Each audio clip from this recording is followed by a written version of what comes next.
Assalamualaikum warahmatullahi wabarakatuh.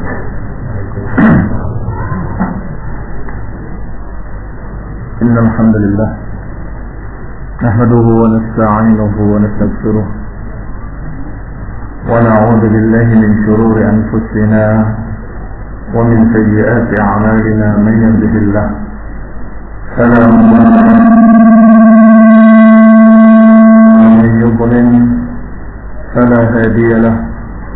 وأشهد أن لا إله إلا الله وحده لا شريك له وأشهد أن محمدا عبده ورسوله صلى الله عليه وعلى آله وأصحابه والتابعين وتابع التابعين ومن تبعهم بإحسان إلى يوم الدين.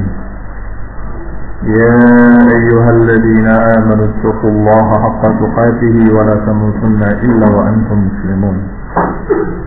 يا أيها الناس اتقوا ربكم الذي خلقكم من نفس واحدة وخلق منها زوجها وبث منهما رجالا كثيرا ونساء واتقوا الله الذي تساءلون به والأرحام إن الله كان عليكم رقيبا. يا أيها الذين آمنوا اتقوا الله وقولوا قولا سديدا يصلح لكم أعمالكم ويغفر لكم ذنوبكم ومن يطع الله ورسوله فقد فاز فوزا عظيما. أما بعد، فإن خير الحديث كتاب الله وخير الهدي هدي محمد صلى الله عليه وعلى آله وسلم وشر الأمور محدثاتها فإن كل محدثة بدعة وكل بدعة ضلالة وكل ضلالة في النار. إخواني في الدين أعزكم الله كمسلمين ومسلمات yang saya hormati, kita akan membahas pada pagi hari ini insyaallah tentang wujud at-tajarrud billah wa tahrim ittiba' al-hawa. Wajibnya kita mengesahkan Allah dalam ibadah dan juga menjadikan Rasulullah SAW dalam ta'ah atau dalam ittiba' wa tahrim ittiba' al-hawa, dan haramnya mengikuti hawa nafsu.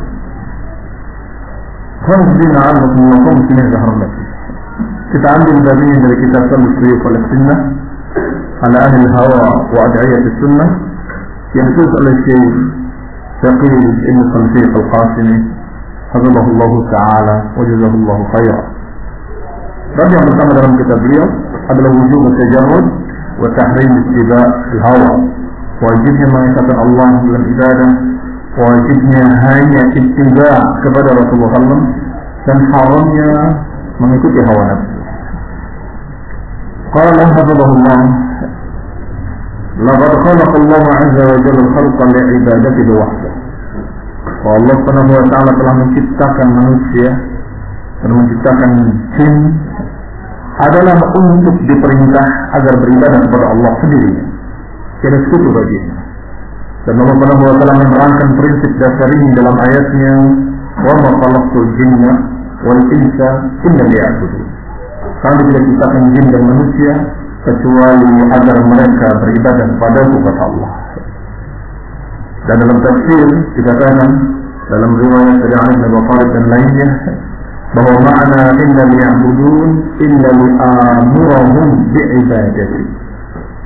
Tidaklah kami ciptakan jin dan manusia kecuali agar aku memerintah mereka, agar aku suruh mereka, agar mereka beribadah kepada Allah Subhanahu wa ta'ala.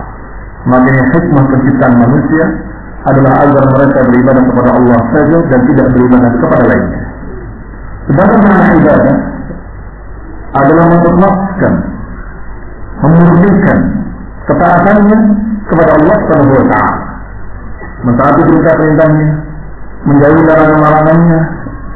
Dan inna minal ibadah, dan termasuk dalam ibadah adalah at-taslim. At-taslim artinya menyerah, tunduk patuh kepada apa yang diperintahkan oleh Allah Subhanahu wa Ta'ala. Ini termasuk ibadah, bahkan intinya ibadah.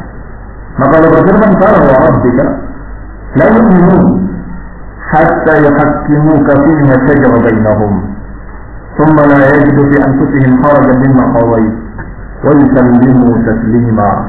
Kata Allah, tidak demi Rabb. Allah bersumpah dengan dirinya, "Qala wa rabbika la yu'minun." Tidak demi Rabb, mereka tidak beriman hingga mereka mau berhukum kepada engkau wahai Rasul. Kemudian la yajidu fi anfusihim harajan, kemudian tidak mendapati pada diri mereka rasa berat untuk menerimanya. Tidak ada di hati mereka keengganan untuk menerimanya dari apa yang kau putuskan. Wa yusallimu taslima, dan berserah pasrah. Maka di sini jelas Allah mengatakan dengan sumpah, "Qala wa rabbik," tidak demi Rabbmu, mereka tidak beriman hingga mereka memiliki at-taslim.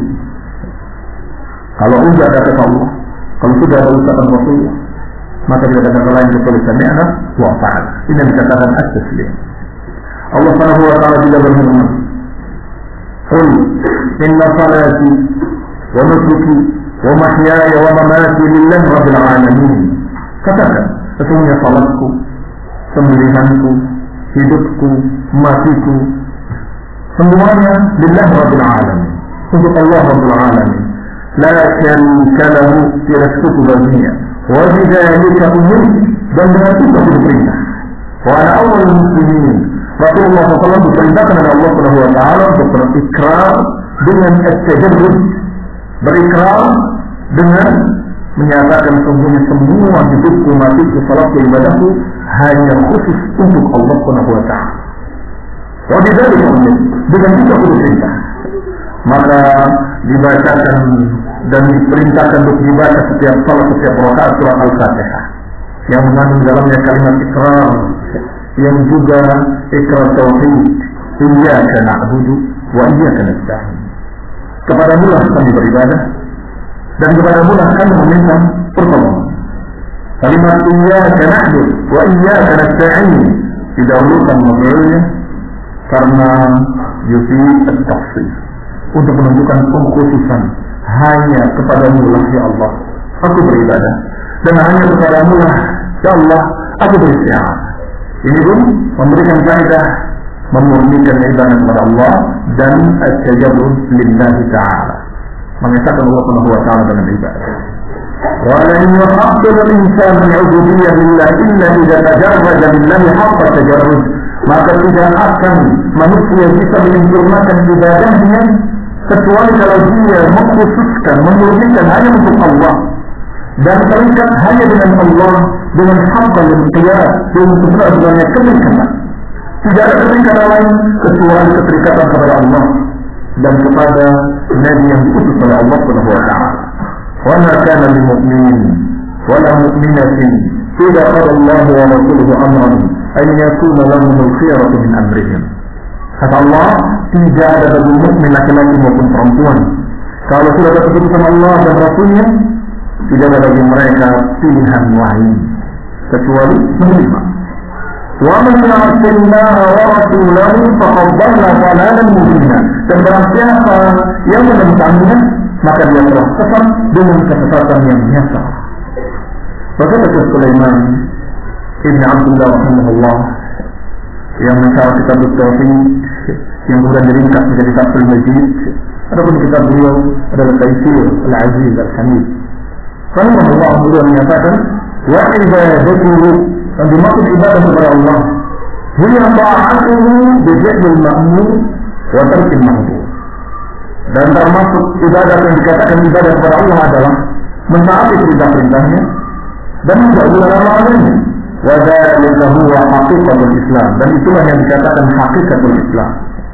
Lianna makna Islam huwa al-istislam. Kata Syekh Sulaiman, karena makna Islam adalah al-istislam, Dalam Islam adalah taslim, berserah diri atau pasrah, siap untuk diperintah, siap untuk dilarang, siap untuk diatur. Maka seakan-akan ketika orang masuk Islam menyatakan, ya Allah, aku telah menyerahkan diriku kepadamu. Silakan kau perintahkan apapun aku akan taati. Atau engkau larang dari sesuatu aku akan tinggalkan apa yang engkau larang, ya Allah. Aku siap untuk tunduk, siap untuk patuh. Itu dikatakan dari Islam. Sehingga agama dikatakan Al-Islam. Al-Islam wal Islam lillahi al-mutawammin ghayat al-miqyas. Kata Syekh Sulaiman rahimahullah ta'ala, maka yang namanya Islam adalah al-istislam, berserah diri, yang terkandung dalamnya sepuncak-puncak keterikatan atau tertinggi-tinggi keterikatan. Surayatul dzulli wal khudu', yaitu di puncak kerendahan dia di hadapan Allah, merendah di hadapan Allah, dan tunduk di hadapan Allah, dan dia terikat dengan sebenar-benarnya keterikatan. Ini dikatakan al-Islam. Demikian ucapan beliau rahimahullah ta'ala. Wa qala aydan, dan juga beliau berkata, wa tahqiqut tauhid huwa ma'rifatuhu wal ittila' ala haqiqatihi wal qiyam biha ilman wa 'amalan. Juga beliau pernah berkata tentang makna tauhid adalah mengenali Allah Subhanahu wa ta'ala. Tahqiq tauhid huwa ma'rifatuhu, mengenali keesaan Allah, mengenali tauhid Allah, mengenali hak-hak Allah. Setelah mengenali hak-hak Allah, al-qiyam biha ilman wa 'amalan, kemudian menegakkannya secara ilmu dan amal. Wa haqiqatu dzalik, maka hakikat yang demikian adalah injilabur ruhi ila Allah, terikatnya hati, tertariknya hati kepada Allah dengan rasa cinta, rasa takut, rasa harap, rasa bergantung, dengan berdoa, dengan memurnikan ibadah kepadanya, dengan mengagungkannya, membesarkannya, menghormatinya. Ini akan muncul dalam hati seseorang kalau dia sudah mengerti hakikat tauhid, hakikat la ilaha illallah. Ketika dia tahu bahwa hak Allah adalah diibadah dan dia harus menyerah pasrah kepada Allah, kemudian kenal Allah dan kenal hak-haknya, pasti dia akan cinta kepada Allah, akan memuliakan Allah, meninggikan Allah, dan menunjukkan ibadahnya hanya untuk Allah, dan dia serahkan seluruh hidupnya hanya untuk Allah Subhanahu wa ta'ala. Itu ibadah, dan itu tauhid. Wajib jumlah, maka secara ringkasnya, fala yakunu fi qalbihi shay'un li ghairillah, maka ringkasnya tidak ada dalam hati ini satu keinginan pun yang bertentangan dengan keinginan Allah Subhanahu wa ta'ala. Tidak ada satu keinginan pun yang bukan karena Allah Subhanahu wa ta'ala. Wala iradata lima haram Allah, dan tidak ada keinginan kepada apa yang Allah haramkan. Kita periksa diri kita, apakah kita masih menginginkan sesuatu yang haram? Apakah masih ada keinginan sesuatu yang bertentangan dengan perintah Allah dan Rasulnya? Kalau masih ada, belum sempurna tauhid.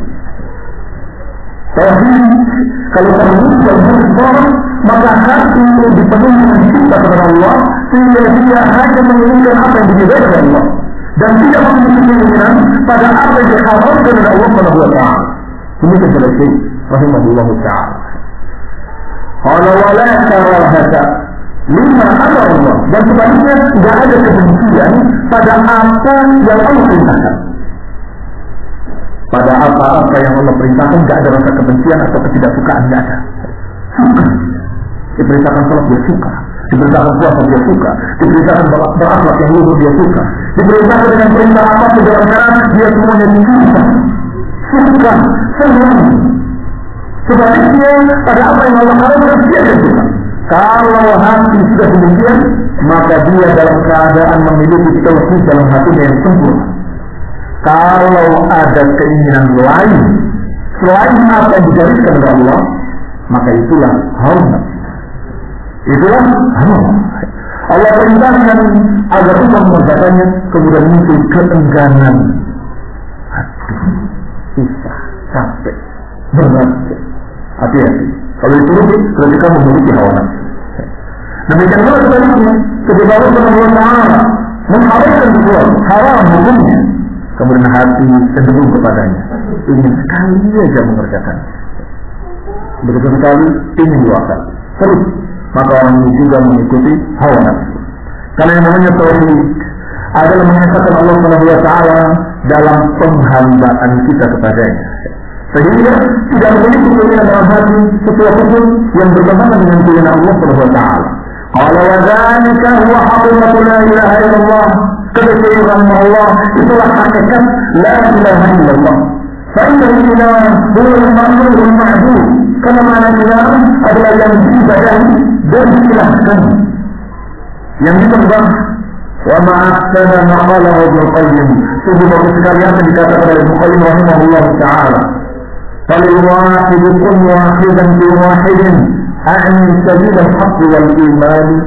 Kata Ibnu Qayyim, untuk yang satu hendaklah engkau bertauhid.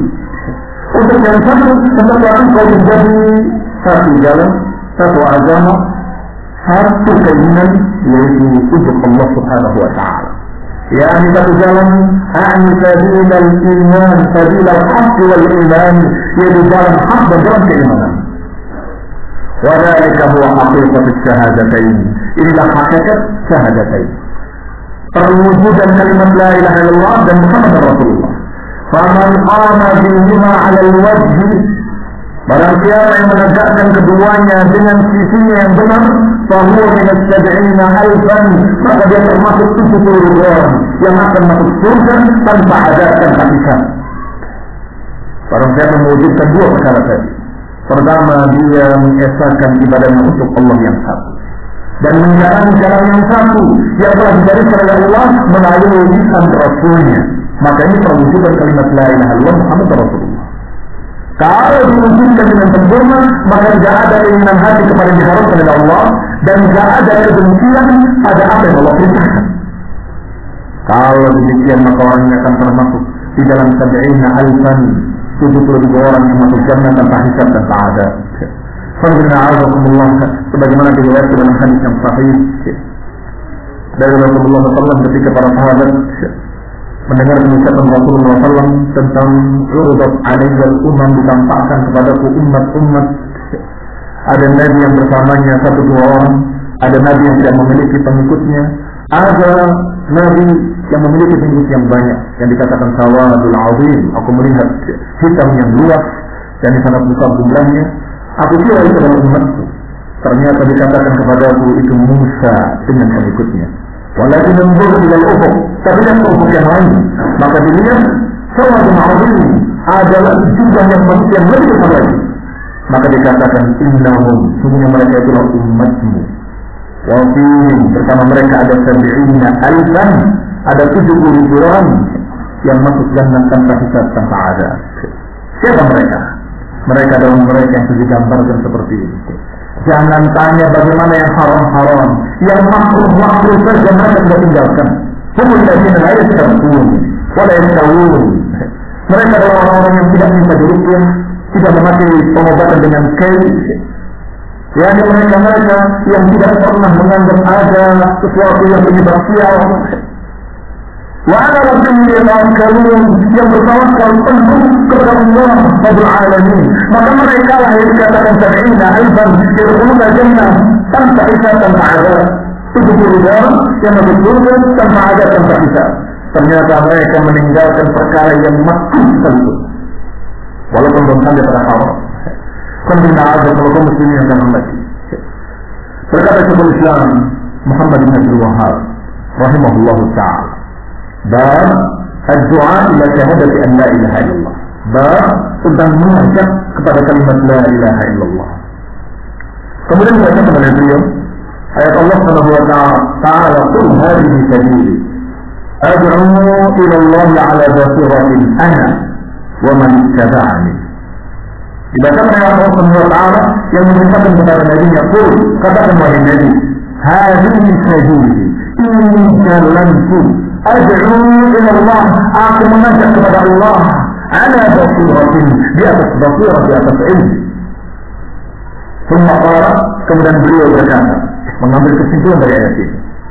Ada di antara kesimpulan as-saniyah yang kedua, tanbih ala al-ikhlas, peringatan untuk ikhlas. Kenapa? Karena dalam ayat yang dikatakan dengan kalimat ad'u ila Allah, Aku mengajak kepada Allah. Maka kata Syekh Muhammad bin Abdul Wahhab rahimahullah, ini peringatan untuk ikhlas. Karena kebanyakan manusia lalu da'a ila al-haq, ketika mereka katanya mengajak kepada kebenaran, fahuwa yad'u ila nafsih, ternyata mereka mengajak pada diri sendiri. Ini fitnah yang mengerikan. Kebanyakan manusia, dan itu kata beliau, kata Syekh di zaman itu, kita katakan di zaman sekarang lebih banyak lagi yang masing-masing menyatakan dakwah, ternyata bukan mengajak kepada Allah, bukan mengajak kepada agama Allah, tapi mengajak kepada dirinya atau pada grupnya, pada kelompoknya. Ini berbunyi-bunyi Allah perintahkan Nabi untuk berkata, Ikra, qul, katakan, hadhihi sabili ad'u ila Allah. Ini jalanku dan aku mengajak kepada Allah Subhanahu wa ta'ala. Ala basiratin di atas ilmu. Basirah adalah derajat al-ilm, derajat ilmu yang paling tinggi. A'la derajat al-ilm. Sebagaimana dikatakan oleh An-Nawawi rahimahullah, bahwa derajat ilmu yang paling tinggi disebut basirah ini adalah kedudukan ilmu yang dipelajari kepada dirinya seperti kedudukan yang dilihat kepada mata. Al-mar'i ila al-basar. Apa yang dilihat kepada mata. Kalau kamu melihat sesuatu dengan mata, bagaimana? Meyakinkan atau tidak meyakinkan? Meyakinkan. Maka itu derajat ilmu yang penting. Maka disebut dengan basirah, betul-betul yubsir, memandang kebenaran hak dengan ain al-yaqin. Kemudian Rasulullah juga berkata, An-Nawawi rahimahullah, dan inilah ilmu para sahabat yang langsung menerima dari Rasulullah SAW dan juga ilmu Rasulullah yang langsung dari Allah Subhanahu wa ta'ala. Ilmu Rasulullah SAW langsung dari Allah dengan wahyu. Dan para sahabat langsung mendengarkan dari ucapan Rasulullah SAW. Maka mereka derajat ini sangat tinggi. Dan mereka yang membawa riwayat asal dari mereka, dari para sahabat dari Rasulullah SAW, mereka lah yang berada di atas ilmu, berada di atas sosial. Bagaimana Allah kedua kaum muslimin yang saya hormati? Fala budda min al-ikhlas wa tajarrud lillah. Maka semestinya kita mengikhlaskan, memurnikan ibadah hanya untuk Allah Subhanahu wa ta'ala. ولا ينفع الإخلاص صاحبه إلا بموافقة هدي المصطفى صلى الله عليه وعلى آله وسلم. Dan tidak bermanfaat keikhlasan tadi kalau tidak mengikuti ajaran Al-Mustafa sallallahu alaihi wa ala alihi wasallam. Kalau tidak mengikuti ajaran Rasulullah sallallahu alaihi wasallam, man 'amila 'amalan laysa 'alaihi amruna fa huwa radd. Kata Nabi, barang siapa yang beramal dengan satu amalan yang tidak ada perintahnya, maka dia salah. Maka seharusnya seorang muslim memiliki at-taslim, yang menerima semua apa kata Allah, apa kata Rasul, dalam keadaan istirabil hawa dan menjauhi tarikan hawa nafsu, tarikan keinginan pribadi kita sendiri. Kadang-kadang manusia punya selera, kadang manusia punya keinginan, punya kesukaan, kadang manusia punya kebiasaan, kadang manusia punya adat istiadat atau punya watak yang berbeda-beda. Tetapi kalau dia sudah mengatakan atau sudah membaca Allah wa Rasul, maka semua terlihat kalah. Harus kalah. Orang yang membaca keras ketika ayat menyatakan untuk memaafkan, maka maafkan. Demikian pula yang wataknya sangat lembut, melihat darah dan besar, tetapi ketika diperintahkan untuk jihad, berhenti. Saya ini bukan orang yang tipenya untuk berkelahi, ini perintah dari Allah. Maka semua watak, ada kebiasaan, keinginan awal itu, semuanya harus kalah dengan Allah wa Rasul. Ini ada. Apalagi hanya karena dorongan ta'assub, dorongan hanya karena keterkaitan kekeluargaan. Tapi itu kan adik saya, itu kan saudara saya, tapi itu kan masih paling sama saya, maka saya akan tahdir dia, maka akan mengatakan dia sesat. Hati-hati. Alhamdulillah, tarikan lain selain Allah wa Rasul itu yang dikatakan hawa. فمن كان يرجو لقاء ربه فليعمل عملا صالحا ولا يشرك بعبادة ربه أحدا. Kata Allah di ayat surat Al-Kahfi, barang siapa yang berharap ingin bertemu dengan Allah, ingin memandang wajah Allah, falyamal amalan salihah, hendaklah dia beramal dengan amalan yang salihah. Wala yusyrik bi ibadati rabbih ahada, dan jangan menyekutukan dengan ibadah kepada Allah dengan ibadah pada siapapun. Jadi jangan menyertakan bersama ibadahnya kepada Allah ibadah-ibadah lain.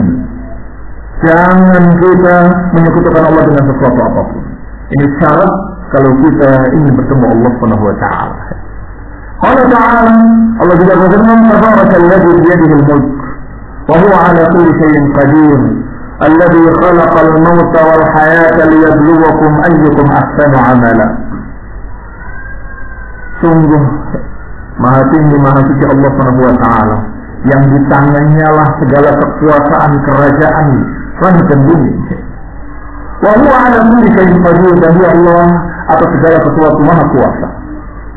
Alladzi khalaqal mauta wal hayata liyabluwakum ayyukum ahsanu 'amala, yang Allah menciptakan kehidupan, menciptakan kematian untuk menguji kalian siapa di antara kalian yang paling baik amalannya. Allah katakan ahsanu 'amala. Kalimat ahsan 'amala yakni akhlaquhu wa aswabuh, yang paling murni, yang paling ikhlasnya. Demikian kata para ulama. Yang diuji oleh Allah Subhanahu wa taala dengan adanya kehidupan, kematian, semuanya menguji kalian agar kalian terlihat apakah amalannya baik atau tidak baik, apakah amalannya ikhlas atau tidak ikhlas, ittiba kepada Rasul atau tidak ittiba. Kadang diuji dengan kebaikan, apakah dia bersyukur atau lupa diri. Kadang-kadang dia diberi ujian dengan sesuatu yang menyesatkan, apakah dia sabar atau putus asa, apakah dia sabar atau emosi. Subhanallah, ini semua ujian. Bil-syarri wal khairi fitnah, diuji dengan sabar, dengan khair, wa syarr, dengan kebaikan dan kebaikan. وَلَنَبْلُوَنَّكُمْ بِشَيْءٍ مِنَ الْخَوْفِ وَالْجُوعِ وَنَقْصٍ مِنَ الْأَمْوَالِ وَالْأَنْفُسِ وَالثَّمَرَاتِ وَبَشِّرِ الصَّابِرِينَ, dan sungguh kami akan uji kalian dengan sekian macam bentuk, rasa takut, rasa sedih, keberatan, kesusahan, kelaparan, kekurangan buah-buahan, dan seterusnya. Apalagi di jalan dakwah, apalagi di jalan tauhid, di jalan sunnah, akan sekian banyak pertentangannya, ujian-ujiannya. Kalau mereka ahli dalal, ahli ahwa, para pengekor hawa nafsu, mereka mungkin merasa musuh mereka hanya satu, hanya ahli sunnah saja. Adapun yang lain sesama ahli bid'ah tidak boleh saling mendahului, tidak boleh saling serta-merta. Kita awan fi mattafaqna wa na'tadir ba'duna ba'dan, kita saling menghormati apa yang kita sepakat, dan kita menghormati apa yang kita berbeda. Bisa. Tetapi ahli sunnah menghadapi 72, bahkan bisa lebih dengan pecahan-pecahan dari satu persatunya. Maka menghadapi resiko yang lebih. Tetapi kita ingat Allah Subhanahu wa taala menyatakan dengan kalimat Alladzi khalaqal mauta wal hayat liyabluwakum ayyukum ahsanu 'amala.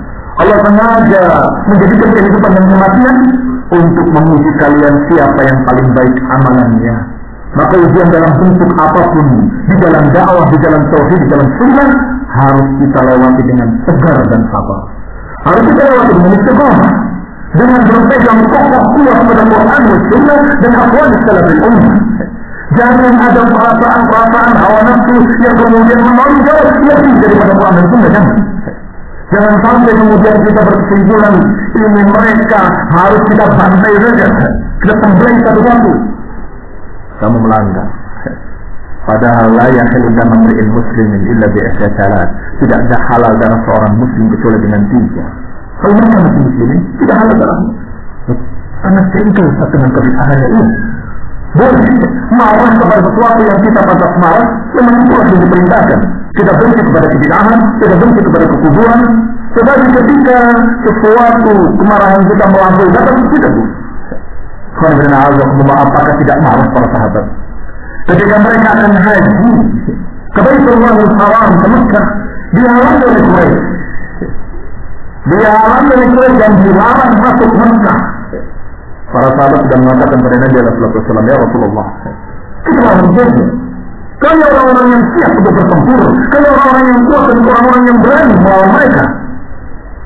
Ternyata yang dibacakan ayat Allah Subhanahu wa taala, "Wala yajrimannakum shana'anu qaumin 'ala an la ta'dilu, i'dilu huwa aqrabu lit-taqwa." Janganlah kebencian kalian kepada satu kaum menyebabkan kalian berbuat tidak adil.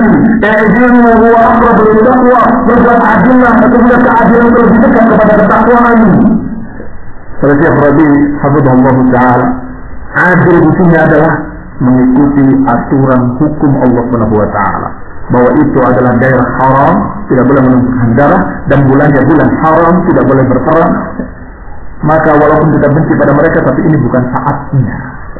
Dalam keadaan mereka sudah ihram, bayangkan berapa makmurnya sesuatu yang menyebabkan tidak boleh berperang, bulannya bulan haram, tempatnya tempat haram, dan mereka dalam keadaan ihram.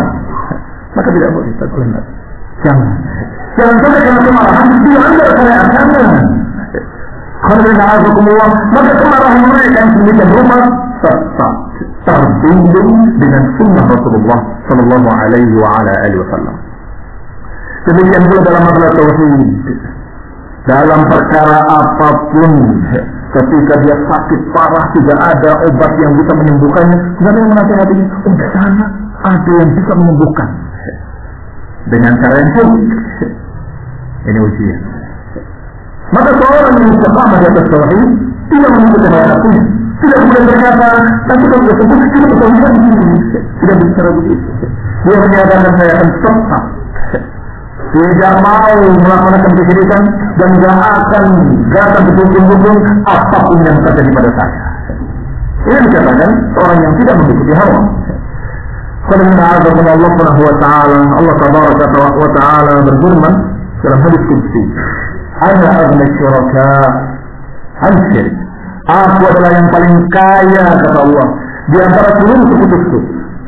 Mana amila amalan asyraka fihi ma'i, barang siapa yang melakukan amalan yang menyertakan bersamaku yang lain, taraktuhu wa syirkahu, aku tinggalkan dia dengan sekutunya. Yani Allah tidak butuh ibadah yang diniatkan untuk Allah juga, tapi diniatkan juga untuk manusia, atau diniatkan juga untuk Allah. Maka Allah tidak butuh. Karena Allah adalah syuraka al-syirik, Allah yang paling kaya di antara semua sekutu-sekutu.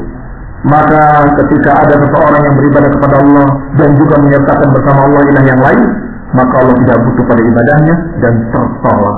Lain asyrakta, la yahbatanna 'amalu. Kalau engkau berbuat kesyirikan, akan gugur seluruh amalan-amalan. Walihada faqad arsalallahu 'azza wa jalla nabiyyan Muhammadan sallallahu alaihi wa ala alihi wa sallam lida'wati an-nas ila hadha al-amr al-'azim.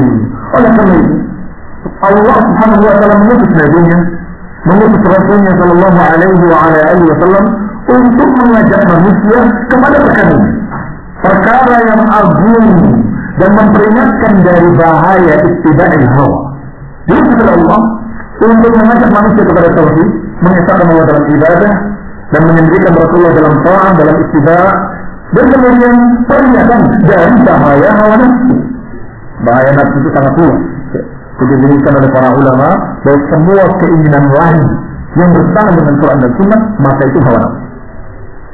Maka bisa saja dorongannya nafsu duniawiyah bisa, nafsu kedudukan bisa, nafsu syahwat bisa, nafsu apapun yang jelas ketika dia tertarik dengan hawa nafsu tadi meninggalkan mengikuti Quran dan Sunnah, maka itu hawa. Sallallahu rawal Bukhari fi sahihi, Imam Bukhari dalam sahihnya meriwayatkan dengan sanadnya sampai kepada Aisyah radhiyallahu taala anha. Berkata Aisyah, "Kana Rasulullah sallallahu alaihi wa ala alihi wa sallam hadhihi al-ayah." Rasulullah SAW membacakan ayat ini. "Huwa alladhi anzala 'alaika al-kitaba minhu ayatun muhkamatun hunna ummul kitab wa ukhra mutashabihat. فأما الذين في قلوبهم زيغ فيتبعون ما تشابه منه ابتغاء الفتنة وابتغاء تأويله." Dikatakan oleh Rasulullah SAW, dibacakan ayat Allah, dialah Allah yang menurunkan kepadamu Alkitab. Di dalamnya ada ayat-ayat yang muhkamat, itulah induk kitab, wa ukhra mutasyabihat, dan lain ayat-ayat mutasyabihat. Ada yang muhkamat, ada yang mutasyabihat. Yang muhkam ada yang maknanya jelas, tegas. Ada mutasyabihat yang maknanya bisa memiliki dua makna atau lebih. Sama lagi yang qulubihim zaid. Ada orang-orang yang di hatinya ada penyakit, maka mereka mengikuti ma tasyabaha minhu. Mereka mengikuti yang tasyabaha, yang samar-samar, yang dalam keadaan memiliki makna dua atau lebih, untuk cari fitnah, cari ta'wilnya, untuk menyayangkannya.